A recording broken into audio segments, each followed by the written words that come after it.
golden shadows. Ethan Reynolds stood at the edge of his penthouse balcony, 40 floors above Seattle, watching the city lights flicker like earthbound stars. The night breeze carried the scent of rain and possibility as he sipped his 30-year-old scotch, savoring the burn that reminded him he could still feel something. Behind him, the celebration of another successful product launch continued without him. TechVault had just unveiled a revolutionary security system that would earn him another $1 billion. At 38, Ethan had built an empire that protected the digital secrets of governments and corporations alike. The irony wasn't lost on him. A man who guarded everyone's secrets but kept his own locked away where not even he could find them. "You're missing your own party," came a soft voice behind him. Sophia. She approached with careful steps, her slender form wrapped in a midnight blue dress that reminded him of the night they met at the planetarium 7 years ago. He still remembered how she'd pointed out Cassiopeia with childlike wonder, explaining the myth behind the constellation with such passion that he'd fallen for her mind before he'd even properly seen her face. "Just needed some air," he replied, offering her his glass. "The board members were suffocating me with praise." Sophia smiled, taking a small sip before returning the glass. Her fingers brushed his, warm despite the cool evening. "You deserve it. What you've built is remarkable." Ethan studied his wife. At 34, Dr. Sophia Reynolds was one of the country's leading astrophysicists, her research on gravitational waves earning her recognition in fields that had historically overlooked brilliant women like her. Her eyes still held that same spark of curiosity he'd first noticed, though lately he'd seen something else there too, a tiredness that didn't seem to fade with rest. "The university called again," she said, leaning against the railing. "They want me to lead the new Deep Space Observatory project." "That's your dream job," Ethan said, noticing how she didn't quite meet his eyes. "Why don't you sound excited?" Sophia tucked a strand of auburn hair behind her ear. It would mean traveling for the initial setup. 3 months in Chile. "Take it," he said immediately. "I can fly down on weekends." She smiled, but it didn't reach her eyes. "That's what you said about the conference in Tokyo last month. You never came."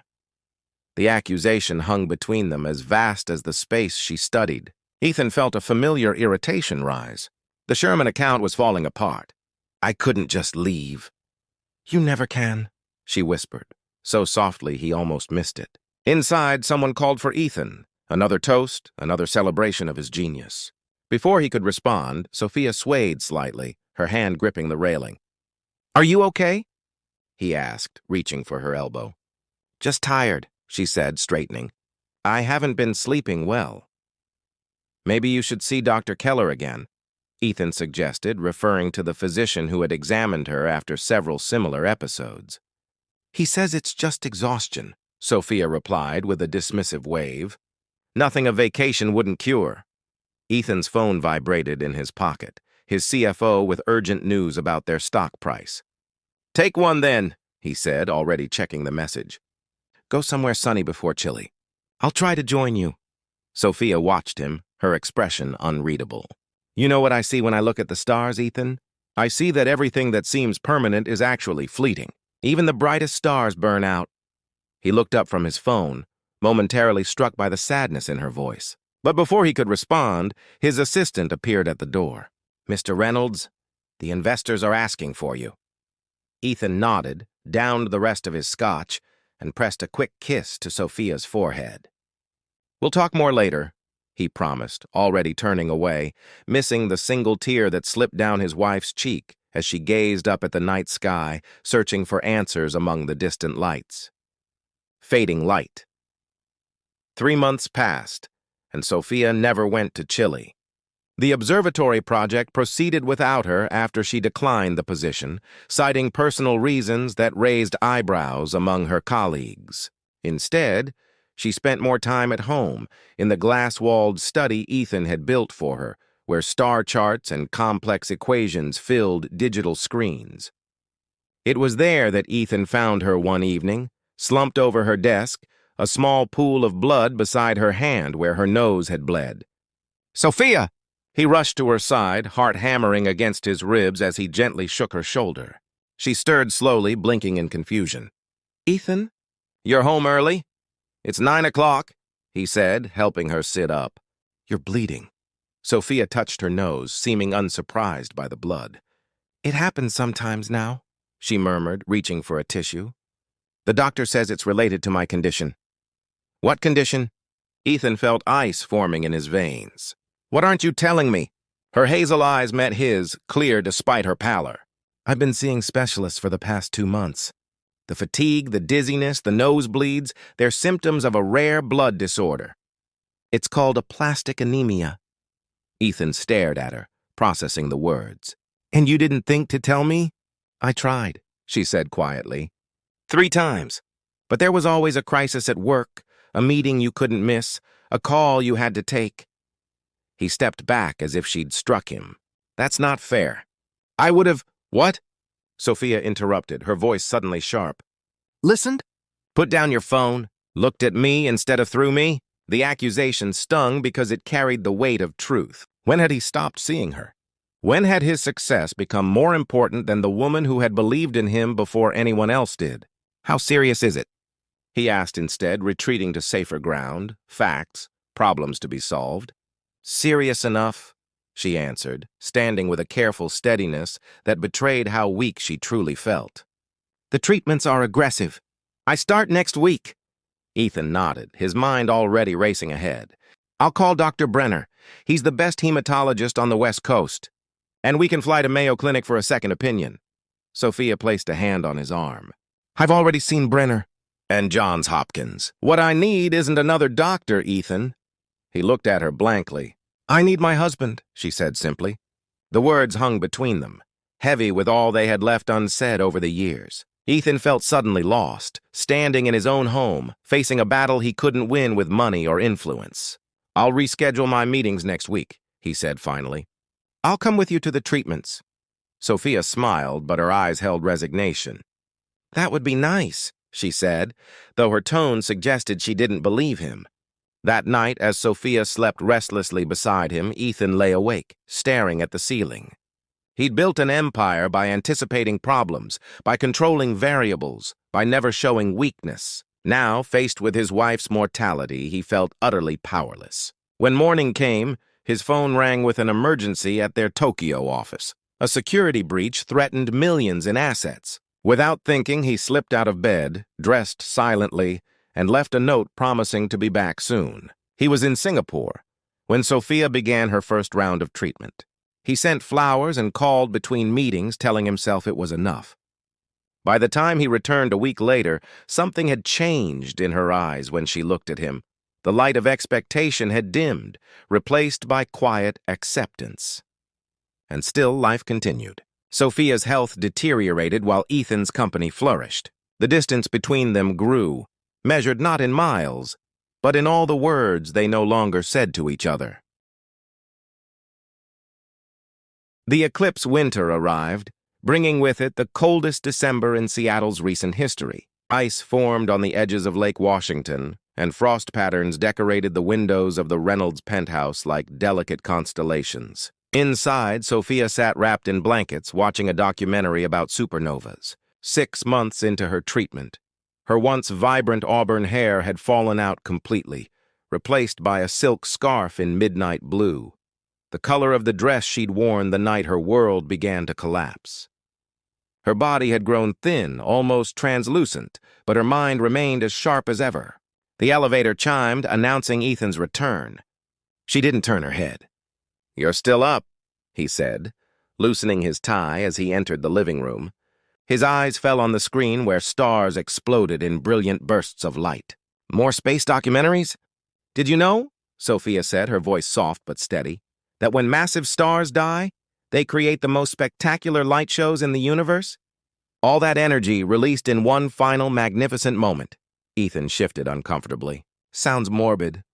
"I find it beautiful," she countered. "Even in death, they give something back to the universe. The elements they scatter become new stars, new planets." She finally looked at him.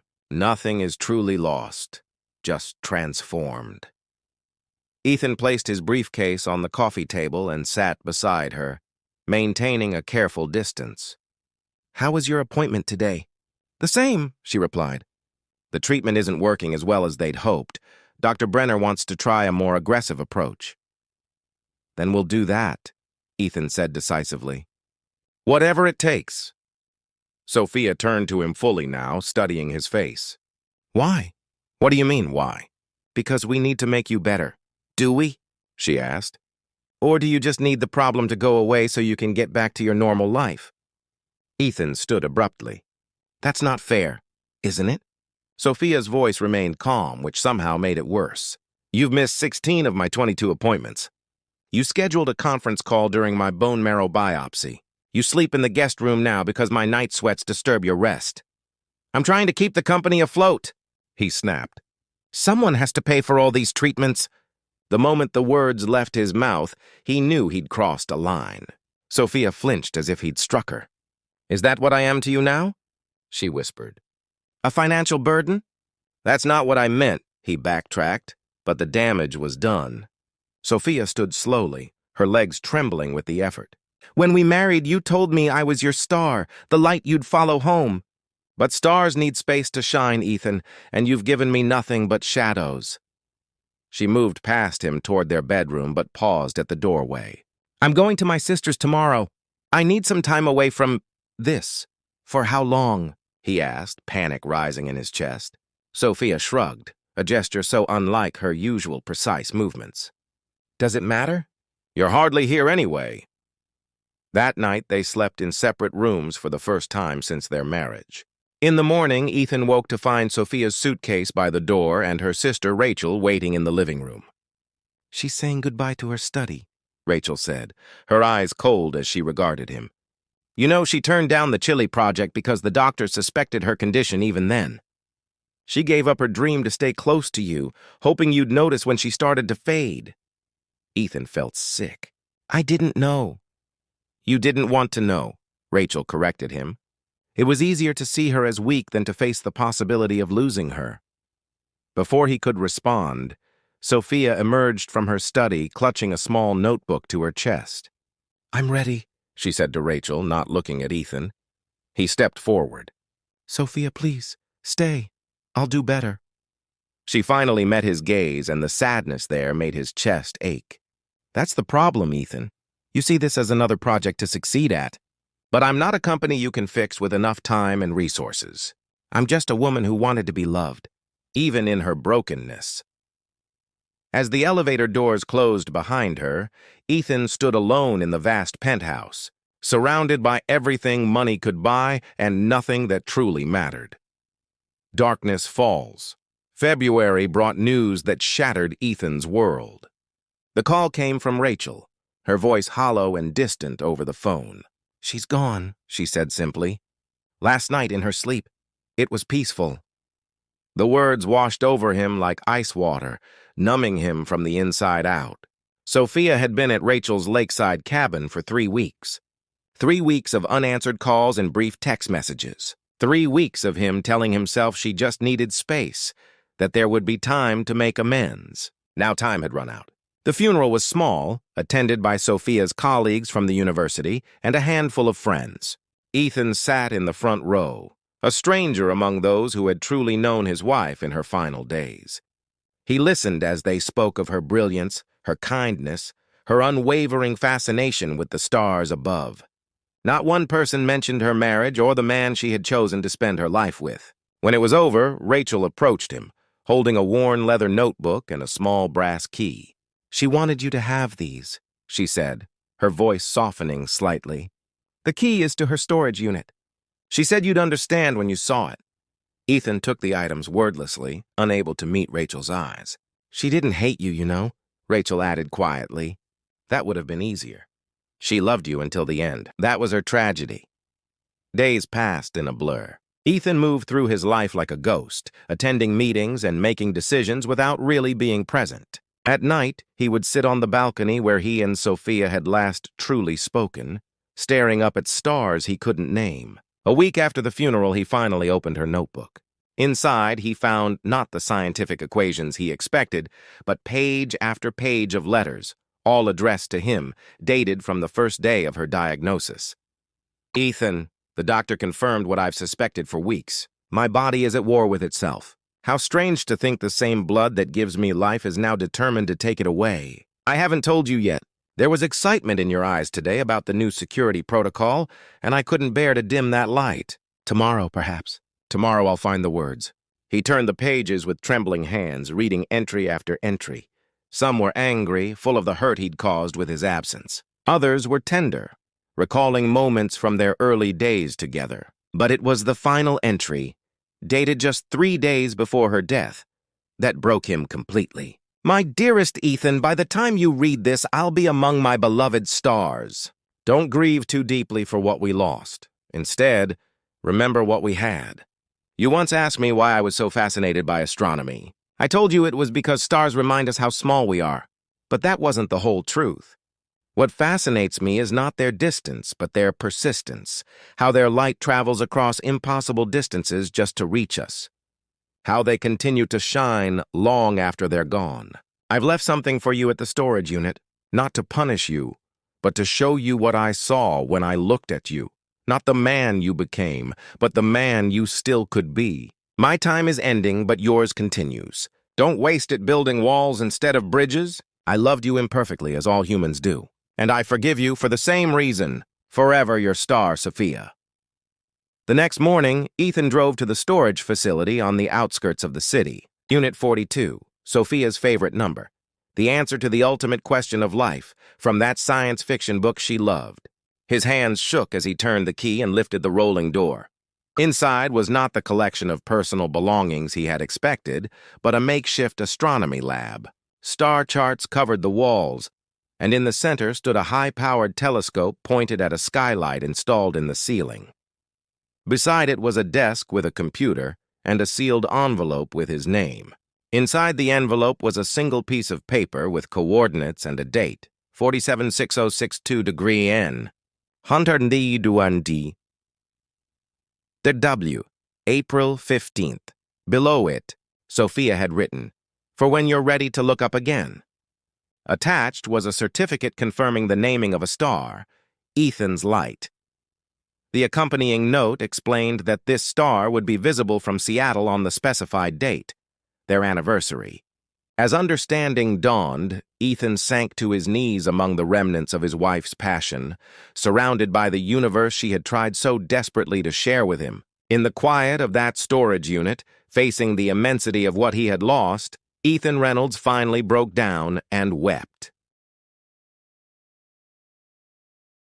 New constellations, April 15th, arrived with clear skies, as if the universe itself was honoring Sophia's final wish.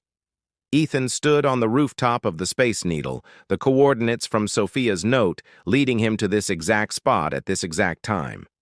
He had rented the entire observation deck, ensuring privacy for this moment. The telescope he'd brought, the one from Sophia's storage unit, was positioned precisely according to her calculations. With shaking hands, he peered through the lens, adjusting it slightly until he found it. Ethan's Light, a distant star that now bore his name, selected by a woman who had seen brightness in him long after he had forgotten how to shine. "She was remarkable," said a voice behind him. Ethan turned to find Professor James Chen, Sophia's mentor from the university, standing at the entrance to the observation deck. "Thank you for coming," Ethan said, extending his hand. Chen nodded, moving to the telescope. "When you called about Sophia's project, I wasn't sure what to expect. She was very secretive about it in her final months." "I'm still piecing it together myself," Ethan admitted. "But I think I understand what she wanted now." In the 2 months, since discovering the storage unit, Ethan had immersed himself in Sophia's world. He'd read her research papers, spoken with her colleagues, and spent countless nights learning the constellations she had loved. The notebook had revealed more than just her thoughts. It contained detailed plans for something she called the Cassiopeia Initiative. She wanted to build an educational astronomy center, Ethan explained, handing Chen a folder of blueprints and proposals. Accessible to everyone, especially children from underprivileged backgrounds. She believed that looking up at the stars gives us perspective, reminds us how vast the universe is and how precious our time within it. Chen flipped through the pages, nodding slowly. She mentioned something like this once. I thought it was just a dream. It was, Ethan said quietly. But dreams don't have to die with the dreamer. He led Chen to a digital display he had set up, showing renderings of a modern facility nestled among trees, with glass domes housing telescopes and interactive exhibits explaining the cosmos in terms children could understand. I've acquired land just outside the city. Construction begins next month. The Tech Vault Foundation will fund it entirely, ensuring it remains free to the public. Ethan's voice grew stronger as he spoke. I want you to lead the scientific advisory board if you're willing. Chen studied him for a long moment. Sophia always said there was more to you than you showed the world. I didn't believe her. Neither did I, Ethan admitted. She saw possibilities where I saw only limitations. As night deepened around them, more guests arrived, university colleagues, astronomy enthusiasts, and children from the local science academy. Ethan had invited them all to witness the official announcement of the Cassiopeia initiative and to observe Ethan's light through the telescope Sophia had left behind. Among the last to arrive was Rachel, hesitant and watchful. Ethan approached, her slowly, respecting the distance grief had placed between them. Thank you for coming, he said simply. Rachel studied the plans displayed around the observation deck. She would have loved this, she admitted reluctantly. It's exactly what she envisioned. Not exactly, Ethan said, leading her to a private corner where a small model stood covered by a cloth. There's one element I added. He removed the cloth to reveal a garden at the center of the facility, designed in the shape of the Cassiopeia constellation. At each star point stood a different flowering tree, and in the center, a bench facing the sky. The Sophia Reynolds Memorial Garden, he explained. A place where visitors can sit and simply look up, the way she taught me to do. Rachel's composure finally broke. She would have forgiven you, you know, for everything. She already did, Ethan said softly.